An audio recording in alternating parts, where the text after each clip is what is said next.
Welcome, college basketball fans, to a special edition here of the College Basketball Report on the Central Indiana Sports Report.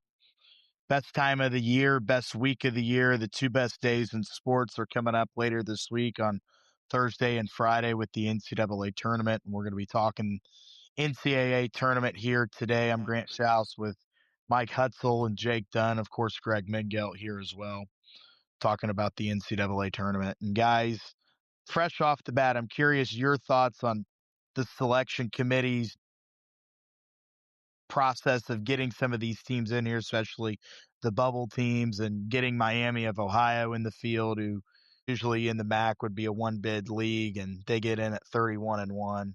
I feel like the bracket in terms of matchups is also set pretty decent as well, Mike. Yeah, I really feel like for the first time in a long, long time, you really can't look at the field and really the seeding as a whole and say, boy, they really messed this up or they messed that up. And last year when I felt like all four teams in Dayton could have been replaced by four other teams in Dayton. I don't really think there was anything close to that this year. The Miami, Ohio, they said yesterday wasn't the last team in, which surprised some people.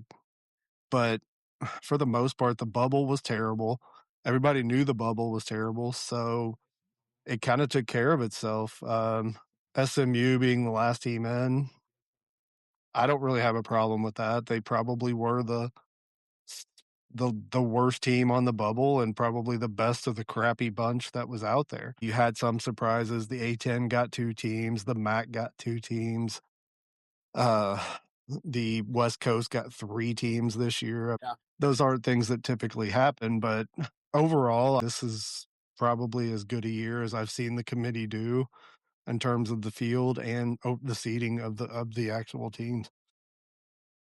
Michelle Garmon's with us now of the Tipton Tribune and Elwood Call Leader, and we'll get to her thoughts in a moment, Michelle. But right now, we're talking the field as a whole and talking about kind of the matchups here that the selection committee got us.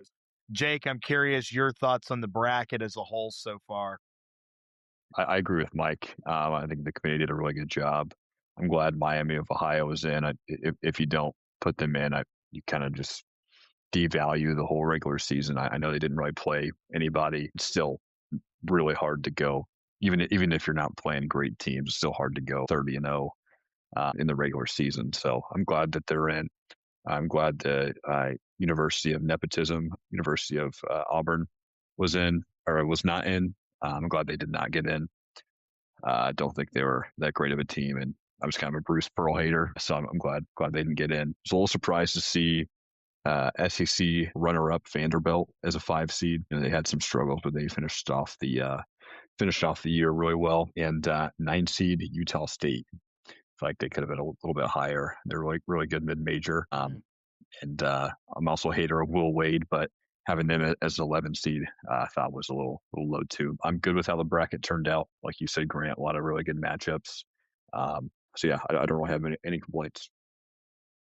The 8-9 matchups, as always, are real big toss-ups, and they're fun matchups. Like Ohio State and TCU, I think will be a really fun game to start off the Thursday slate, and then you also factor in Clemson and Iowa, Villanova, Utah State, Georgia, St. Louis. Those are all your 8-9 games. I'm really looking forward, and because I'm going, but I'm really looking forward on Tuesday and Wednesday to the games in Dayton, where you get UMBC and Howard, the 16s, playing each other to start off the tournament on Tuesday, followed by Texas and North Carolina State. And then Wednesday, Prairie View A&M and Lehigh, followed by Miami of Ohio and SMU. And Miami of Ohio getting to play pretty much a home game uh, in the NCAA tournament, just 45 minutes from their campus. It's pretty amazing, and I'm glad they're in. Michelle, I'm curious your thoughts on Miami of Ohio. Well, I'm going to disagree with you guys a little bit. Miami of Ohio should not be in a play-in game.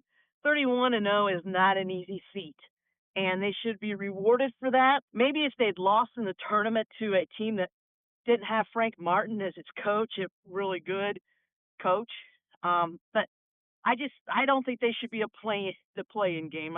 I really don't. I think they should have been rewarded for being 31-0 in their regular season. They keep changing these metrics so these Power 4 conferences teams with losing conference records can make the tournament. I also don't like all the teams they put in the East. St. John's deserved a higher seed. They won, regular season and conference. They deserved a higher seed. If you're going to reward Purdue, who stumbled down the stretch, didn't even get the triple bye in the Big Ten, if you're going to reward them with the 2 seed, you can't then punish St. John's by fault and give them they gave them. That's more my complaint. And I'm not saying Purdue shouldn't be ranked 2, but I just don't think you can sit there and say, well, Purdue winning I thought that was a poor seeding job on their part. So sending Rick Pitino to San Diego is dangerous. That's a little close to Tijuana. We don't know. And I'm not saying that. I'm not trying to defend Rick Pitino or anything. I know Purdue played a really good schedule, but I felt like they kind of got a favorable number 2 seed. My thing was I thought the Big 12 deserved 2 number 1 seeds, and I thought that Houston or Iowa State both should have been ahead of Florida with anything. I was pretty surprised that Purdue was a 2 and Michigan State was a 3. That is one of the only things I've got that I kind of was scratching my head about. Again, I know Purdue was obviously rewarded for winning 4 games in 4 days, which is really impressive. But Michigan State beat Purdue. I don't know if they go head to head, but Michigan State beat Purdue at Purdue, and Michigan State gets the 3 and Purdue gets a 2 seed in their region. I actually agree with you, Grant. Well, think about this, Grant. Last year, Michigan won the Big Ten tournament, and they weren't rewarded for it.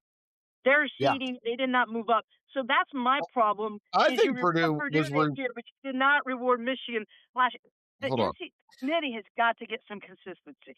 I don't think they were rewarded for their Big Ten tournament championship nearly as much as they were for how many top 25 teams they played, and they played more than anybody in the country, and that's why I think they were number 2. I don't think they should have been a 2 seed. I think they didn't. I do think this was a little bit of a water finding its level thing, where in the past the committee hasn't valued the conference tournament as much. So I think by default they kind of wanted to do that a little bit more here, and I think Purdue is kind of the example of that. I'm glad you brought up St. John's, Michelle. I kind of forgot about them. They probably should have been higher as well for winning the conference. I thought they'd be a 3, not a 5. Woof. Yeah, I thought they would be a 3. I think a 5 is really Jake, that's my thing. They want to value the conference tournament, but with St. John's, they did not. And consistency, that's all anyone really ever wants is consistency. What you reward one team for, but don't another, that's not a good thing. And then to put both UConn and St. John's in the same region was also atrocious. I'm not sure if any of you are looking at a bracket in front of you right now. I am. Okay. I'm assuming Jake is too. Yeah. But I'm curious, and I guess I'll start, but what would be your big upset in the first round of the tournament? I think one you have to think about now, and this is not what I thought when I initially saw the bracket, but just with recent developments, I think my upset pick might be Hofstra over Alabama now, with Alabama losing Aiden Holloway because he got arrested on Monday. I don't know how Alabama responds to that. I don't know how they handle that. I wouldn't be shocked if Hofstra ended up winning that game. Start with Mike. What would be your big upset pick of the first round here in the entire tournament?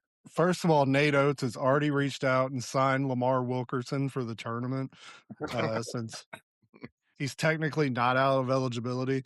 Correct. He's already enrolled. So big upset. Off the top of my head, everybody wants to go to South Florida over Louisville. I don't know if I see that or not. Yeah. I think that's just kind of trendy. One that I've kind of looked at, and I don't know how big of an upset it would be, but I kind of like Santa Clara in that matchup against Kentucky. I agree. Yep, me too. Absolutely. Another 10 seed I'm on is A&M. They have St. Mary's in round one. I just can never get on the St. Mary's bandwagon, for better or for worse. They don't really ever jump out at me. And I went with Akron in a 5-12 over Texas Tech, just because of the way Texas Tech, the season just could not have gone worse for Texas Tech from an injury standpoint. You lose Toppin. They've kind of been normal since then. They probably played themselves down from about a 3 seed to the 5 line, and nobody's really arguing that. But that would be those games would be the ones that would most jump out at me as the most likely upsets. Guys, I think there are about 5 games early Thursday that could all be upsets in a really chalky kind of tournament. I think Troy against Nebraska. I think Nebraska's counting on their first win. Don't be surprised at all if Troy wins that game. Mike mentioned South Florida could definitely beat Louisville. I think High Point in Wisconsin will be interesting as well. And then VCU in North Carolina, of course, without Caleb Wilson. I think VCU is kind of a trendy pick too, but that I think it could be a wild Thursday in a tournament that's not going to be wild at all. Isn't Carolina playing in Greensboro? Greenville. Yeah, Greenville, South Carolina. Okay, they're in South Carolina. Okay, I thought it was good. But still, that's a pretty close regional matchup. I like VCU. I really like Phil Martelli Jr. I think he's going to be the next great coach that comes out of VCU to land at a high major job. Maybe not this year, a couple of years down the road, but I'm not ready to write Carolina off this yet. I don't think they're in it for the Sweet 16 run or anything, but I think they can get that first game out of the way. Hofstra, High Point, games like that, those just seem like trendy picks. At some point, we saw it a lot last year in the NIL era. I just don't see these big upsets like you see in the past, these crazy helter-skelter tournaments. Until I'm proven otherwise, I'm going to go pretty chalky with my picks, but I think the 7-10s and the 6-11s, those are where your upsets are going to live for the time being in the first round. Except for Nebraska's going down. Nebraska is not going down. They're going to make history this year. Hey, are we sure that the Alabama kid won't be playing? I mean, come on. They had guys arrested involved before. Are we sure? We know Nate Oates doesn't care if you know, as long as you get out of jail, he doesn't care. He'll play you. If it was up to Oates, I 100% agree with you, Michelle. I saw the kid's bond was set at $5,000 for his bond. You can get out for like 50 cents at that point. But Alabama as a school has removed him from campus on the cusp of the tournament. So I think that is the school's way of saying, Nate, it's not happening this time, buddy. You can't go to the courts and get this one done.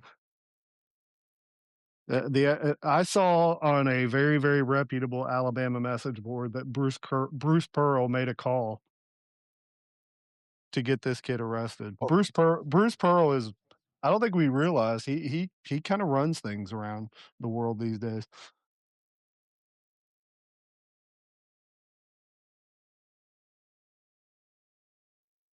So Jake, how about you? Who's your upset pick? I like Akron. I know UNC is playing in Greenville, South Carolina, but I like VCU as well. And I agreed with Santa Clara with what Mike said. So I think those are my main ones. I guess I'll throw in South Florida there too. Playing in Buffalo, I saw where South Florida's head coach is from. New York, kind of up in that area. His dad is battling dementia, and he's never seen him coach a game in person because it's not easy for him to travel with that. So this would be the first time that he'd be seeing him in person coach. So I think it's going to be kind of an emotional aspect to that game, and I think South Florida might pull that one off. And one of the big things I've always noticed about the NCAA tournament over the years is the matchups you can see that are made for TV. TV dictates, I think, not all, but some of what you see. A prime example, right off the bat is the first 4 game with Texas and North Carolina State. That game, Dick Vitale and Charles Barkley are calling that game. They're calling a game. They're doing it with Brian Anderson, and it's the 2 Power 4 schools that are playing there at Dayton, and ratings aren't going to be as good for Charles Barkley and Dick Vitale calling that game as they would be if they were doing the Miami SMU game. So I think that's part of the reason that game is being played on Tuesday, and it's kind of the matchup there. Again, kind of have to do some digging, and the NCAA will send teams. They'll have a good crowd. That's always a given. Houston, it's worth noting that if they were to advance to the Sweet 16, would be playing at the Houston Rockets Arena, just 2 miles from their campus. So they would pretty much be playing a home game in the Sweet 16 and Elite 8 to try to go to the Final Four. And then you think about other teams like Purdue their fans won't have to travel as far from Indiana to St. Louis. And just other things. One of the other matchups I like is the Ice Tea Bowl up in the top right-hand corner with Arizona and Long Island. I think that'll be a good one. So Fins the up. Ice Tea Bowl. Fins up, baby. Yeah. Yep. Love Fins it. up. Love it. Great. You talk about made-for-TV matchups. You talked about Houston there for a minute. A Sweet 16 matchup, Kelvin Sampson against Illinois. Yep. No love lost between that school and that particular coach. No, and even Illinois and Penn with Brad Underwood and Fran McCaffrey, who went at it for years in the Big Ten. That's also one of those givens right there, kind of a rivalry renewed. And to get 2 historic programs potentially like UCLA and UConn together in the second round, and then going back to what Michelle said about that East region, that's loaded with kind of your blue bloods there with Duke and Kansas and Michigan State, UConn, UCLA, even Louisville's a historic program. That I really like. That's the one I'd like to see some upsets get thrown in there, like a Cal Baptist if they were to beat Kansas, which I don't think they will. But don't ever write Bill Self off. That's right. That's right. Guy's got 2 titles, but losing a first round game anytime. He's got 2 titles. That's right. Absolutely, and I think that. Again, that East region there, the coaches that are involved, you got Shire, Jamie Dixon at TCU is now going to his 16th NCAA tournament, Pitino, Bill Self, Izzo, Cronin, Johnny Dawkins, Dan Hurley, just great coaches. It's a kind of a who's who of coaches in that region, and that's probably the most competitive region. Looking at Purdue here, where Purdue gets to open up with Queens, and they'll play the winner of Miami and Missouri. I don't know how, but maybe this is kind of the jealousy in me from an IU fan's perspective, but it always seems like Purdue just gets what could be a great draw to make a run to the second weekend every year. I'm curious your thoughts. I know I kind of heard you, Jake, talk about it there when I jumped on at the end of the Purdue report, but I'm curious your thoughts on Purdue's path to try to get to Indianapolis. Obviously, that's what happens when you're a top seed. You have a somewhat favorable matchup there. With one of the concerns that was brought up during the Purdue report was if Missouri beats Miami and if Purdue beats Queens, having to play Missouri in a quasi home game for them. We talked about how if the game is especially close, you have other teams there, like Iowa State is also playing there in St. Louis. So they're not on the same side of the bracket, but if you're a neutral fan, it's naturally you're going to root for the upset. So if something happens and Missouri's close one with Purdue, as the game goes on, you're going to have more and more Missouri fans cheering for them. So I think Purdue has a pretty good draw. I think Purdue can absolutely beat both of those teams that they would face in the second round if they were to advance. I'm more worried about Gonzaga since Purdue's kind of owned that matchup here recently. If they were to make it, they can definitely get beat by BYU or whoever advances, out of that matchup with either Texas or NC State. So yeah, and we talked about Wisconsin and Arkansas. If they both advance, that's going to be a really insane matchup. 2 really good teams with really good guards. And then obviously we talked about Arizona just being a wagon. So I picked Purdue to go to the Final Four. It's March, anything can happen. I think hopefully I'm kind of hoping Purdue has a little bit of luck on their side, and maybe Arizona can get knocked out before they would meet up in the Elite Eight, and hopefully Purdue can get a good matchup. I do not want to play Wisconsin again. I am tired of playing them. So I Purdue's got a decent shot. I think they play better as underdogs too. If they do go up against a team like Arizona, I think naturally they just play better as underdogs. These 4 seniors, they have played better that way their whole careers. Well, I tell you what, you talk about the coaches in the East, but let's go to the coaches in the West, man. There's some shady March resumes going on in this. You got Tommy Lloyd has got some spotty moments in March. Calipari's got since 2020, just a laundry list of laughable losses in the tournament. I don't know if Matt Painter's had any sketchy losses in the tournament. He hasn't lost to a 12, 14. No, hasn't lost to a 14, a 12, a 13, a 15, and a 16 at any point in his career. I don't think that's ever been brought up by me before.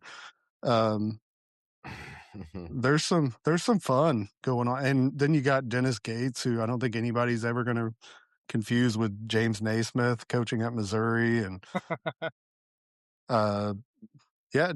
it's Greg Gard, not exactly a maestro in March himself. Has lost as a lower seed in I think 3 or 4 straight tournaments. He's got Kevin Willard there at Villanova as well. Oh wow! Oh, swerving Kevin, man, the DUI king. Yeah, that's who's the best coach in the West? Matt Painter. Oh God, man. Maybe Kevin Jones. Maybe Jay Lucas. He took a team from nowhere to the number 3 seed in the ACC this year. And about Jared Calhoun. Jared Calhoun, probably your next coach at some high major. This is fun, Jake. Yeah, it is. I've never once, and I was thinking about this the other day, I'm 52. I've never once seen a Purdue draw on Selection Sunday and thought that they didn't get a good draw. And this is no exception. There were definitely some tough ones out there as a potential 2 or 3 seed. And I think they got the best potential draw they could have gotten, except, of course, I think Arizona's the best team in this whole thing. So,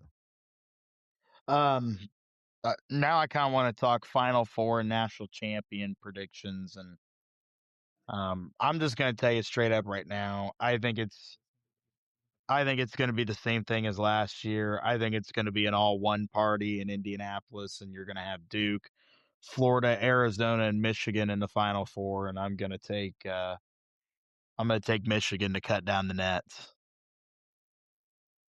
I think it's going to be a 1 and 2 party. I think it's going to be something like Arizona, Houston, Iowa State. I think it's going to be all 1s and 2s. And I should iterate here that I don't want it to be an all 1 seed, but I hear you.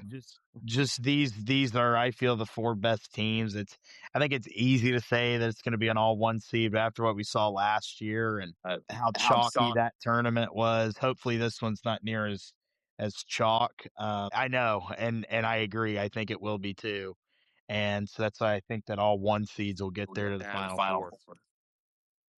I think the champions coming out of the Big 12, I'm still waffling between Iowa State, Arizona, and Houston, but I'm going to take Arizona, Jake. I think the Big 12 definitely has the best chance to win the championship. My Final Four was Purdue, Michigan, Houston, and Duke. So I'm in the camp for the 1 and 2 party in Indy, and I had Houston as my national champion, getting revenge from last year against Florida in the Elite Eight, and then beating Duke in the Final Four to go up against Michigan in the championship, and I have them over Michigan. Yeah, I'm the guy who's going to throw the crazy wild card of actually putting a 3 seed in the Final Four. I'm getting a little wild here with my picks, but I'm 100% in agreement with you guys on the Big 12. I think the champion comes from one of those three teams. I don't know, Jake, you were probably at the ACC. Grant, I know you were watching. The Iowa State-Arizona game may have been the best college basketball game I watched So good. in the last 5 years. Just the shot making and everything going on in that was game. awesome. I mean, it was just wild down to the last second. It literally came down to one shot at the end. But I do have the Cyclones in the Final Four, knocking off Michigan in the Elite Eight. I went with Arizona over Purdue, so you could tell I'm going quite heavy with the Big 12 right now, so they would probably let me down. In the South, I did take Florida over Houston in the rematch. I just don't think one conference is going to put three teams in. I do think one of those three teams will win it, and it'll probably end up being Houston now that I've said all this. And my final four team is I'm going with Izzo. I have them winning the East. I'm not completely sold on UConn this year. I don't think they're unbeatable as the 2 seed, and I have St. John's knocking off Duke in the Sweet 16. So I have Michigan State beating St. John's in the final Elite Eight game to go. But my national champion, I went with Iowa State over Florida in the final. Well, I don't think there will be a Big Ten team in the Final Four. Sorry, guys. So, and I haven't, but I do think if St. John's and UConn were to play again, I think it would be very hard for St. John's to get 3 wins over UConn in the same season. So I'll take UConn. I will take Arizona. I'll take Iowa State in the Midwest over Michigan. So that gives me UConn, Iowa State, Arizona out west, and Florida in the championship. I think if Purdue gets there, that's great for them. It really is. And if a Big Ten team gets there, that will be good. I do think Michigan and Purdue are talented enough. Izzo, I think he's a great coach. By the way, I think we're all counting out Ben Humler. I don't think we even heard about Illinois in this entire podcast, and I think that's a good team. It depends on how they're going. If Illinois is hitting shots outside, they are a big threat. I think with Boswell, they have a point guard that can help get them there. But since they had those injuries and players and kind of missing and then coming back, they seem to kind of have lost a little bit of that chemistry they had there for a while in the midseason. So it'll be interesting to see if they can regain that in the tournament. Just like we said in the Big Ten tournament, Greg, I just feel like Illinois was a team that played its best basketball in February. At that point in the season, they were a really, really good team with a player playing at an All-American NBA lottery pick type level. Well, he's come back to the pack a little bit. Right. And it seems like Michelle said, they got some of these guys back from injury, and it just kind of threw off what they had going. They got Boswell back. They got Stojakovic back. You want those guys back if you're Illinois. They're talented players, but it seemed like it threw off what other vibe and chemistry they had at the time, and they just haven't gotten it back. They struggled down the stretch. They didn't win a Big Ten tournament game, and they're a great Ken Palm offense, but I just don't think they defend at an elite enough level where if they get into a matchup with Houston in the Sweet 16, that's going to be tough for them to overcome.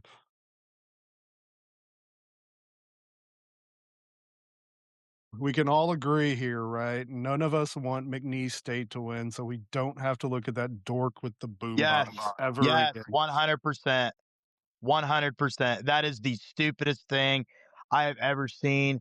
I am all for there being March Madness legends like your Jack Golkeys of the world and like your Fletcher McGee's, like Doug Eder, like those come naturally.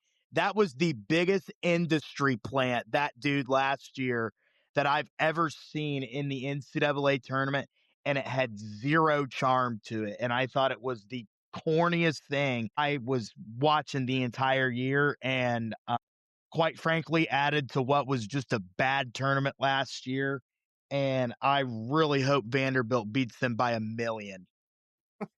I had a huge smile on my face when Purdue just basically dominated them in the tournament last year. I really agree with you, Grant. Amir Khan, he was at McNeese with Will Wade. Will Wade gets the job at NC State. He tries to go with them. Apparently, he was getting paid like NIL to do that. Check didn't go through. He went back to McNeese, and yeah, it's just I completely agree, Grant. I hope Vanderbilt just blows him out of the water. Get that. I hope he gets his LinkedIn ready. Hey, Grant, how much research have you done on Tuesday night's games? Not a whole lot. I do know that Texas and North Carolina State played each other during the regular season, and Howard was in the first four 2 years ago. Texas was in the first four last year. Of course, it was in 2018 when UMBC was the first of two teams to beat a 1 seed as a 16. So they've got some tournament baggage with them. I'm looking forward to Tuesday. I think Tuesday at the first four is probably the better two matchups of the 2 days. Although I think the second game Wednesday with Miami and SMU will be just a heck of a game there at Dayton. Are you going to both or just Tuesday? I'm going to both. I originally got tickets for Wednesday. I was waiting to see when Miami was going to play. I hopped on them quick and then decided to pull the trigger and go Tuesday. I'm staying the night there in between, and I'll come home late Wednesday, early Thursday night, and then get ready for the 2 best days of the year on Thursday and Friday. Sean Miller's 1 year away from getting that first four named after him if you play in it 3 years in a row. That's what I was thinking. And again, the Miller family, no stranger to Dayton, with his brother, little Archie, there being the coach at one point and being in one of the first times they had ever done the first four where they beat Boise and got to play on their home floor. So that's pretty neat. If you're a college basketball fan and you live somewhat near Dayton, if it's not that much of a headache to get to, I'd encourage you to go to it.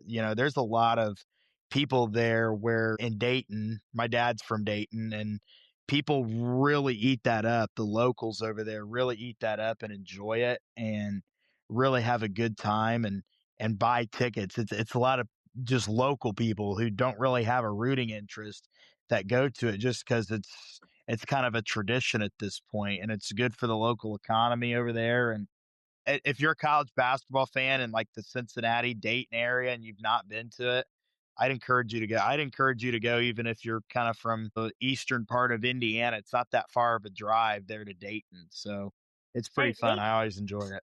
Yeah, Dayton's actually a neat. It's a small arena, but it is pretty neat because I went when Derek was there. They actually hosted the first two rounds, and that's where IU was sent. Grant, my cousin and her husband will be at the first four tomorrow night. They live in Dayton, so they got tickets and they're looking forward to it. Cool, yeah, and my dad actually graduated high school in that building and played high school games in that arena. So There's not a bad seat in there. It's really cool. Did Dayton still host the first four the year that the tourney was in Indianapolis exclusively? No, they didn't. Those were at Purdue and IU. Oh, okay. And those were great games. I remember them. That, in my opinion, and we could talk all day about it, but that tournament, the year it was all in Indianapolis and all in Indiana, I thought was one of the better tournaments. We could do that all the time. Let's just do that all the time. I'm all for Indy being the full-time Final Four host. I've been proposing it for years. Mm-hmm. It should be, and I know it's back in Indy in 2029, but it should be in Indy at least every 4 years, in my opinion. If you're not going to do it every year, because they're going to want it, and they're going to get it to Vegas in 2028, and it's actually going to be in Detroit next year. So Final Four is in Indianapolis next year. Yeah, that's right. That's right. And they just moved. Those games are actually, the Final Four games are actually going to be at Lucas Oil, where usually they'll play them in an NBA arena, but those are actually going to be at Lucas Oil next year. And they're still doing the NIT at Hinkle every year, right? I believe so. I think that's kind of becoming a permanent home for it. What's cool this year is every championship will be in Indy, so you'll have the D2 or the D3 and D2 championships, and then the NIT Final Four and championship. They're playing the NIT semifinals on Thursday of the Final Four weekend to kind of start the weekend, and then they're going to play the championship on Sunday night at Gainbridge, and hoping to go to all three of those games is what should be a good day of basketball. And on top of it, that Sunday, I'm going to a free Megan Maroney concert. So this could be the best Final Four of all time, in my opinion, if Purdue's not in it. Boiler up.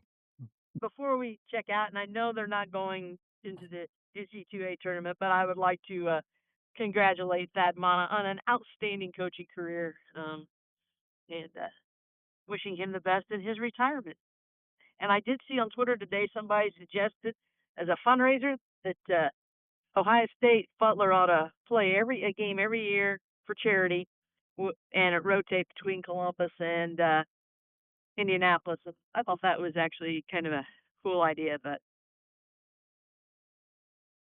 I saw someone called Thad Matta the Gale Sayers of college coaching, and it actually kind of fits. Thad's health betrayed him, probably cost him a Hall of Fame career in the long run. He was just, dude was on it at Ohio State, and his feet and his back and everything, all the issues that he had, he just never could physically seem to invest himself in the way that he needed to moving forward. And it's a shame too, because that guy was amazing when he had it going at Ohio State. And that dude is one of the nicest people you'll ever encounter in college basketball. Super down to earth, very friendly, very approachable. And I've always rooted for Butler. I wouldn't say I'm a Butler fan, but I've always rooted for Butler and followed Butler. And hopefully his replacement will be kind of a slam dunk, and hopefully they can get the ball moving there in that program that's at one time was really, really good, and it's kind of fallen by the wayside a little bit in a really good Big East. Or if you could get Travis Steele, who's a Butler alum, I don't know if he'll want it. I've heard Ronald Norrid, who was a great player in that program, who's an assistant with the Hawks in the NBA, is also a top candidate as well. Tom Crean, baby. I'd be all for it, man. Be all for it. Thanks, guys. Go Cyclones. Go Boiler up. Queens. I can't wait till Purdue wins this whole thing.